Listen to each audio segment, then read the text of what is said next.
ہمارے ان احسانات کو یاد کرو جب ہم نے تم کو قوم فرعون سے نجات بخشی۔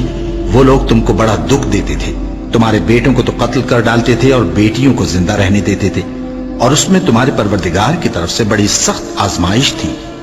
اور جب ہم نے تمہارے لیے سمندر کو پھاڑ دیا، پھر تم کو تو نجات دی اور فرعون کی قوم کو غرق کر دیا، اور تم دیکھ رہے تھے۔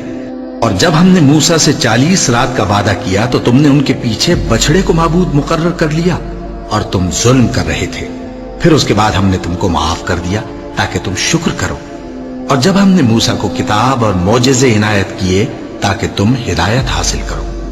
اور جب موسیٰ نے اپنی قوم کے لوگوں سے کہا کہ بھائیو، تم نے بچڑے کو معبود ٹھہرانے میں اپنی جانوں پر ظلم کیا ہے، تو اپنے پیدا کرنے والے کے آگے توبہ کرو، پھر اپنوں کو قتل کرو، تمہارے خالق کے نزدیک تمہارے حق میں یہی بہتر ہے۔ پھر اس نے تمہارا قصور معاف کر دیا، وہ بے شک بڑا معاف کرنے والا ہے، بڑا مہربان ہے۔ اور جب تم نے موسیٰ سے کہا کہ موسیٰ، جب تک ہم اللہ کو سامنے نہ دیکھ لیں گے تم پر ایمان نہیں لائیں گے، تو تم کو بجلی نے آ گھیرا اور تم دیکھ رہے تھے۔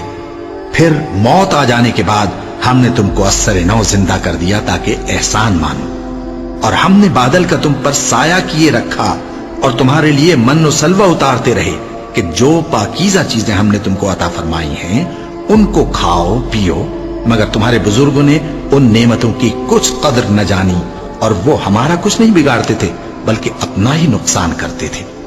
اور جب ہم نے ان سے کہا کہ اس گاؤں میں داخل ہو جاؤ اور اس میں جہاں سے چاہو خوب کھاؤ پیو، اور دیکھنا دروازے میں داخل ہونا سجدہ کرتے ہوئے اور حطوتن کہنا، ہم تمہارے گناہ معاف کر دیں گے اور نیکی کرنے والوں کو اور زیادہ دیں گے۔ تو جو ظالم تھے انہوں نے اس لفظ کو جس کا ان کو حکم دیا تھا بدل کر اس کی جگہ اور لفظ کہنا شروع کیا، بس ہم نے ان ظالموں پر آسمان سے عذاب نازل کیا کیونکہ نافرمانیاں کیے جاتے تھے۔ اور جب موسیٰ نے اپنی قوم کے لیے ہم سے پانی مانگا تو ہم نے کہا کہ اپنی لاٹھی پتھر پر مارو۔ انہوں نے لاٹھی ماری تو اس میں سے 12 چشمے پھوٹ نکلے، اور تمام لوگوں نے اپنا اپنا گھاٹ معلوم کر کے پانی پی لیا۔ ہم نے حکم دیا کہ اللہ کی عطا فرمائی ہوئی روزی کھاؤ اور پیو، اور زمین میں فساد نہ کرتے پھرنا۔